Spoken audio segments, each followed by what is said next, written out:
Bismillahirrahmanirrahim. Assalamualaikum warahmatullahi wabarakatuh. Alhamdulillah, puji dan syukur marilah kita panjatkan kehadirat Allah Subhanahu wa taala, Tuhan yang Maha Esa, atas semua nikmat yang diberikan kepada kita semua ya anak-anak, sehingga pada kesempatan ini Bapak bisa kembali lagi bertatap muka dengan kalian dalam kegiatan pembelajaran IPA di kelas 7 ini ya, secara daring atau secara online ya. Namun sebelumnya anak-anak, mari kita mulai dulu ya kegiatan pembelajaran kali ini dengan bersama-sama berdoa menurut agama dan kepercayaan masing-masing. Berdoa dimulai. Selesai. Nah, Bapak sudah menampilkan tayangan ya, menampilkan tayangan. Kali ini kita akan melanjutkan kembali pembelajaran mengenai klasifikasi makhluk hidup ya, khususnya pada kingdomnya pertama, kingdom Animalia, filum Vertebrata atau filum hewan bertulang belakang ya. Ini dia ya. Nah, vertebrata atau hewan bertulang belakang itu sangat banyak sekali, sehingga kemudian dibagi lagi ya menjadi beberapa kelas. Totalnya ada berapa? Ada 5. Satu yaitu kelas Pisces atau ikan, yang kedua adalah amfibi, hewan yang hidup di dua alam. Kemudian kelas yang ketiga ada reptil, hewan melata, dan aves ya, burung, dan kelas mamalia, hewan menyusui. Kita akan bahas satu persatu anak-anak ya. Nah, mohon diamati, diperhatikan dengan serius ya, fokus ya. Nah, yang pertama yaitu kita akan bahas kelas Pisces terlebih dahulu. Nah, Pisces itu istilah sehari-harinya disebut dengan ikan ya. Nah, ciri ikan itu apa sebenarnya? Yang pertama, tentu saja permukaan tubuhnya tertutup oleh sisik yang berlendir. Yang kedua, bergerak dengan apa? Bergerak dengan sirip ya. Ada yang berada di bagian punggung, di bagian perut, dan ada yang di bagian sirip belakang. Lalu alat pernapasannya adalah dengan insang ya. Kemudian ini apa nih? Poikiloterm. Artinya poikiloterm itu suhu tubuh Pisces atau ikan itu berubah sesuai dengan suhu lingkungan ya. Jadi mengikuti suhu lingkungan. Kalau lingkungannya dingin, maka suhu tubuhnya otomatis akan beradaptasi ya. Kalau lingkungannya hangat, maka suhu tubuh Pisces akan beradaptasi hangat ya. Nah, jika suhu tubuh hewan itu berubah sesuai dengan lingkungannya, maka kita sebut sebagai poikiloterm. Ya, paham ya? Jangan bingung lagi, poikiloterm apa Pak Ade ya. Nah, ini dia contoh-contoh dari beberapa jenis anggota Pisces. Banyak sekali dari kehidupan sehari-hari kita, banyak sekali anggota Pisces yang bisa dikonsumsi ya, seperti ikan mas, ikan mujair yang di lingkungan air tawar ya. Ada ikan lele di lingkungan yang air asin, air laut, ada ikan tongkol. Kemudian ada ikan teri ya. Nah, kalau ini disebut sebagai ikan apa ya? Ikan pari ya. Kemudian ada hiu ya. Lalu ini berbahaya sekali ya, ini beracun sekali ya. Kelihatan indah tapi beracun. Tapi ini juga ikan ya. Kemudian yang berikutnya adalah kelas amfibia. Amfibia ini adalah golongan vertebrata yang hidup di dua alam ya. Cirinya hidup di dua alam atau hidup di dua habitat. Lalu kulit tubuhnya tipis dan lembab, alat geraknya berupa dua pasang kaki ya. Kemudian ini ada bedanya, kaki belakang lebih panjang dan dibandingkan dengan kaki depan ya. Kemudian mengalami metamorfosis. Nah, kalau kalian pernah belajar di SD, metamorfosis itu apa? Perubahan bentuk tubuh ya, perubahan bentuk tubuh dari fase muda ke fase yang lebih dewasa ya. Dari mulai telur, kemudian telur, beruduk, cebong, katak muda yang berekor, berkaki, kemudian katak dewasa. Jadi metamorfosis. Kemudian suhu tubuhnya sama seperti Pisces ya, poikiloterm. Nah, alat pernapasannya macam-macam dia, insang, paru-paru, dan kulit ya. Nah, ini contohnya nih. Ini contoh dari amfibi ya. Ada katak pohon, kemudian ada salamander, ada kodok ya. Nah, selanjutnya adalah kelas reptil. Apa bedanya dengan kelas tadi, amfibi dan Pisces? Ciri yang pertama yaitu tubuhnya ditutupi oleh kulit kering dan sisik atau perisai ya, maaf ya, perisai berupa tempurung ya, misalnya kita jumpai pada kura-kura ya, pada penyu. Alat pernapasannya apa? Paru-paru ya. Kemudian suhu tubuhnya poikiloterm, bergerak dengan kaki atau perut ya, atau berjalan secara melata. Contohnya apa? Ini beberapa di antara reptil. Ada kura-kura, kadal, ular, buaya, aligator, cicak ya, toke. Nah, itu anggota dari reptilia. Nah, apa itu apes? Apes itu burung ya. Nah, jadi kelas berikutnya kelas burung ya, atau apes. Tubuhnya ditutupi oleh bulu. Nah, ya, tubuhnya ditutupi oleh bulu ya. Kemudian bukan rambut, dia bulu ya. Kemudian alat geraknya yaitu berupa sepasang kaki dan sepasang sayap. Memiliki paru, bernapas dengan paru-paru dan pundi udara. Kalau masih ingat ya, di SD pundi udara alat pernapasan tambahan atau paru-paru tambahan. Sebab apa? Ketika burung terbang itu burung tidak bisa bernapas dengan paru-paru. Jadi dia memanfaatkan pundi udara ya. Kemudian nah, kalau tadi di kelas reptil ya, kemudian kelas Pisces dan amfibi suhu tubuhnya poikiloterm, maka Aves itu homoiterm. Artinya apa? Artinya suhu tubuhnya itu tidak dipengaruhi oleh suhu lingkungan, tetap ya. Kemudian berkembang biak atau bereproduksi secara bertelur atau ovipar. Ini contohnya ya, banyak sekali. Penguin itu burung loh ya. Kemudian ada flamingo, ada ya dalam kehidupan sehari-hari yang biasa dipelihara, misalnya ada burung kakatua ya, burung, kemudian elang di alam bebas ya, dan masih banyak sekali. Ayam tuh burung itik ya, itu burung itu ya. Selanjutnya adalah kelas mamalia. Apa bedanya dengan kelas yang lain? Mamalia cirinya satu, tubuhnya ditutupi dengan rambut. Ya, jadi kalau pada burung atau pada Aves itu disebut dengan bulu yang menutupinya, maka pada mamalia itu disebut rambut. Ya, jadi mamalia itu semua memiliki berambut. Alat geraknya adalah sepasang kaki ya, atau tungkai, dan sepasang tangan, atau ada juga yang memiliki sirip.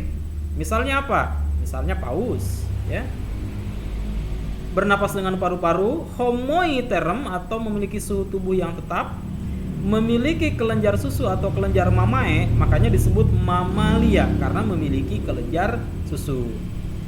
Kemudian pipipar ya, pipipar itu artinya apa? Melahirkan ya, melahirkan calon individu baru tumbuh dan berkembang di dalam perut, kemudian keluar ya dari rahim, itu disebut pipipar. Ada juga yang bertelur dan melahirkan, misalnya platypus ya. Nah, ini contohnya nih.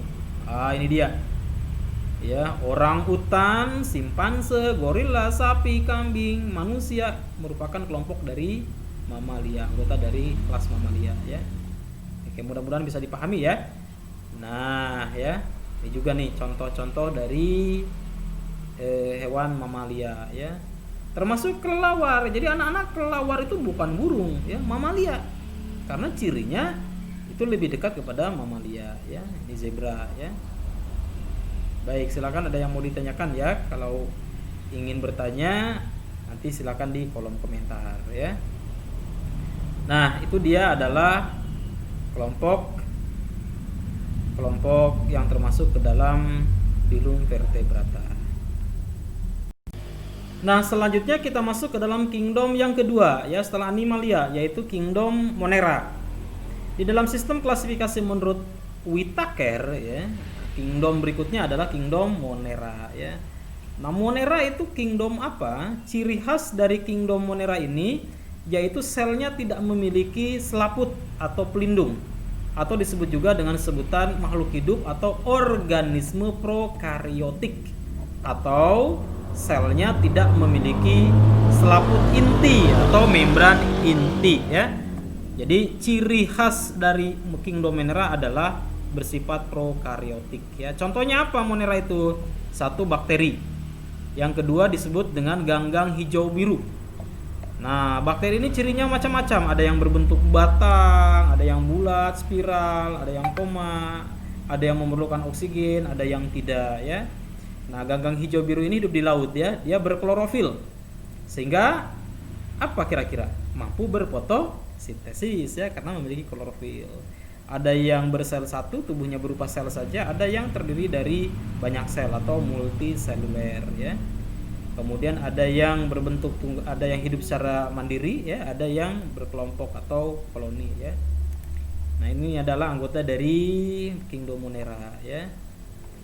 Nah, bakteri sebagai anggota Kingdom Monera ternyata peranannya dalam kehidupan manusia ini ada yang menguntungkan, ada yang merugikan. Apa saja yang menguntungkan? Di antaranya ada bakteri Clostridium pasteur ya.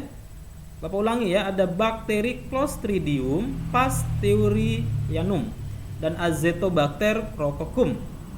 Nah, kenapa disebut menguntungkan? Karena ternyata dia mampu mengikat nitrogen. Sehingga apa? Sehingga bakteri ini mampu menyuburkan tanah. Yang kedua adalah Bacterorhizobium radicicola. Ini ada di dalam bintil akar kacang ya, kacang-kacangan ya. Dia bersimbiosis secara mutualisme dengan tanaman kacang-kacangan ya. Rhizobium radicicola ini mampu mengikat nitrogen sama ya. Kemudian yang berikutnya adalah bakteri Lactobacillus bulgaricus. Nah, kalau kalian suka makan yogurt itu ya diproses atau diproduksi dengan memanfaatkan peran dari bakteri ini Lactobacillus bulgaricus. Ada namanya Lactobacillus casei. Nah, itu bakteri yang dimanfaatkan di dalam pembuatan produk minuman Yakult ya. Nah, kalau yang Lactobacillus bulgaricus ini merupakan bakteri yang menguntungkan di dalam pembuatan minuman yogurt ya. Nah, ada yang merugikan ya. Kalau yang tadi menguntungkan, nah ini adalah merugikan. Di antaranya adalah bakteri Salmonella typhosa. Nah, kalau kalian pernah mengalami penyakit tipes atau tifus ya, nah, penyebabnya adalah Salmonella typhosa ya. Kemudian ada Mycobacterium tuberculosis, ini penyebab penyakit TBC. Ada Clostridium tetani, penyebab penyakit tetanus. Ada bakteri Shigella dysenteriae, penyebab penyakit disentri. Ya, disentri. Buang air terus-menerus bahkan keluar darah ya, karena mengkonsumsi makanan yang tidak bersih ya. Nah, penyebabnya itu bakteri Shigella dysenteriae ya. Nah, ini bentuk-bentuk dari bakteri tadi ya, ada yang berbentuk batang, ada yang berbentuk bulat, ada yang berbentuk spiral. Nah, ini macam-macam ya. Nah, ini bentuknya seperti ini.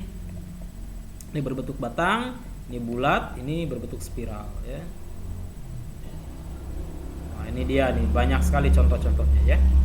Dari bakteri yang Bapak jelaskan tadi, ini yang berbentuk batang ya. Nah, ini batang juga, ini spiral ya. Oke. Anggota dari Kingdom Monera berikutnya setelah bakteri adalah Cyanophyta ya, atau ganggang biru hijau. Ya. Nah, cirinya apa? Ada yang bersel satu, tubuhnya berupa sel saja, ada yang memiliki banyak sel, ada yang hidup sendiri, ada yang berkelompok ya, berkoloni. Nah, kenapa disebut alga biru hijau? Karena memiliki zat warna biru hijau ya. Namun memiliki klorofil sehingga mampu berfotosintesis ya. Ini contoh-contoh dari alga biru hijau ya. Ada Anabaena cicadae, ada Anabaena azolla. Ini disebut dengan paku air karena hidup di perairan tawar ya. Ada spirulina, ini bermanfaat karena mengandung protein sel tunggal ya. Ada Oscillatoria, ada yang Gliocapsa. Ini semua apa? Ini semua adalah contoh-contoh dari anggota Kingdom Monera selain bakteri ya, yaitu Cyanophyta atau ganggang biru hijau ya. Nah, ini dia contoh-contohnya. Yang tadi Bapak sebutkan ada Crococcus, Gliocapsa, Oscillatoria dan sebagainya ya. Nah, itu tadi Kingdom Monera. Yang ketiga adalah Kingdom Protista. Apa bedanya dengan Kingdom di atas? Protista itu apa? Protista sudah memiliki selaput inti. Nah, kalau Monera dia belum, sehingga disebut apa? Disebut prokariotik. Nah, kalau Protista dia sudah memiliki selaput inti di dalam selnya. Ya, sehingga disebut dengan eukariota. Atau inti selnya memiliki pelindung berupa selaput. Ya. Kemudian kebanyakan bersifat heterotrof. Heterotrof itu artinya apa? Heterotrof itu artinya apa? artinya tidak mampu ya memproduksi makanan sendiri sebagian besar ya. Ada yang berkembang biak dengan cara kawin dan tak kawin ya. Kemudian, nah apa saja anggota dari protista? Yang pertama adalah protozoa. Bapak sudah menjelaskan protozoa ya. Ada yang memiliki alat gerak, ada yang tidak memiliki alat gerak ya. Ada rhizopoda ya. Contohnya adalah amuba ya. Ada ciliata, ada flagellata ya. Kemudian ada sporozoa. Nah, itu anggota-anggota dari protozoa. Kemudian yang berikutnya adalah ganggang. Anggota dari protista selain protozoa adalah ganggang ya, tidak termasuk alga biru hijau. Karena kalau alga biru hijau tadi di atas, nah ini dia ya. Nah, ini adalah anggota dari Monera ya. Baik, kita kembali lagi ke protista. Nah, ini dia ya. Ini sudah Bapak jelaskan pada pertemuan minggu yang lalu. Pembagian protozoa ya sebagai anggota dari kingdom protista, ada rhizopoda, ciliata, flagellata dan sporozoa. Ini ya contoh-contohnya. Rhizopoda bergerak dengan kaki semu ya, contohnya adalah amuba ya. Kemudian ada yang bergerak dengan bulu cambuk, misalnya Trypanosoma gambiens ya. Kemudian ada yang bergerak dengan rambut getar, misalnya Paramecium. Kemudian ada yang tidak memiliki alat gerak, sporozoa ya. Nah, ini protozoa penyebab penyakit DBD dan malaria ya. Nah, ini dia ya. Mengingatkan kembali, ini adalah contoh-contoh dari protozoa ya. Ada amuba, ada Paramecium, ada Euglena. Ini merupakan bulu cambuk ya, flagellum. Nah, ini rambut getar. Nah, ini dia bergerak dengan kaki semu, spodia. Nah, ini dia ya. Sudah ya. Nah, kalau tadi protozoa, selanjutnya adalah ganggang atau alga. Sekali lagi tidak termasuk alga atau ganggang biru hijau. Ya.